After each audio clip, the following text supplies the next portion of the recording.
যে আমার ভোটটা একটা অধিকার, আমি যাকে প্রয়োগ করব তিনি আমার একদিন শাসনভারের দায়িত্ব গ্রহণ করবে, তিনি আমাকে পরিচালনা করবে।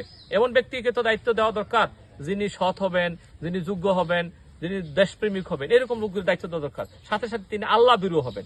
অনেক যোগ্য সম্পন্ন সমাজে অনেক মানুষ আছে, অনেক দেশপ্রেমিক মানুষ আছে, কিন্তু তার মধ্যে সততার কি আছে? ঘাটতি আছে।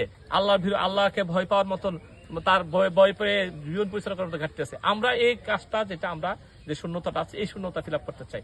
জামাত ইসলামী সৎ, যোগ্য, দেশপ্রেমিক এবং আল্লাহ ভীরু নেতৃত্ব তৈরি করেছে। যে নেতৃত্ব আমরা যদি আজকে পৌরসভাতে যদি আমরা একজন ভালো মানুষকে যদি আমরা নির্বাচিত করি, সৎ মানুষকে নির্বাচিত করি, তাহলে প্রত্যেকটা পৌরসভায় 19টা পরিষেবা আছে, সেবা আছে। আপনারা কি জানেন 19টা কি সেবা? অনেক কিছু আছে, আপনারা জানেন না। কোথায় আপনার টাকা চলে যাচ্ছে খবরও নাই।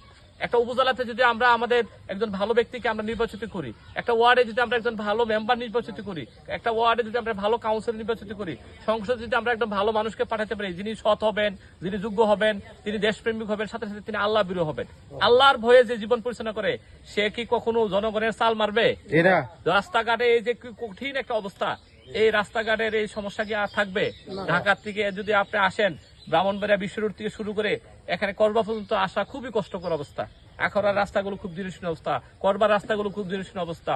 আপনারা দেখেন বিভিন্ন শিক্ষা প্রতিষ্ঠানগুলোর কোনো ভালো ছাত্র নাই, লেখাপড়ার কোনো পরিবেশ নাই, লেখাপড়ার পরিবেশটা ধ্বংস করে দেওয়া হয়েছে। মাদকের ব্যাপক সয়লাভ, সেখানে সন্ত্রাস, চাঁদাবাজিতে পুরো এলাকাটায় কি হয়েছে? একটা তাসর রাজত্ব কায়েম হয়েছে। এটা কি আমরা অবসান চাই না? নাকি সারা জীবন আমরা প্রতারিত হব? কি প্রতারিত আর হব? আমরা অবসান চাই, আর অবসানের জন্য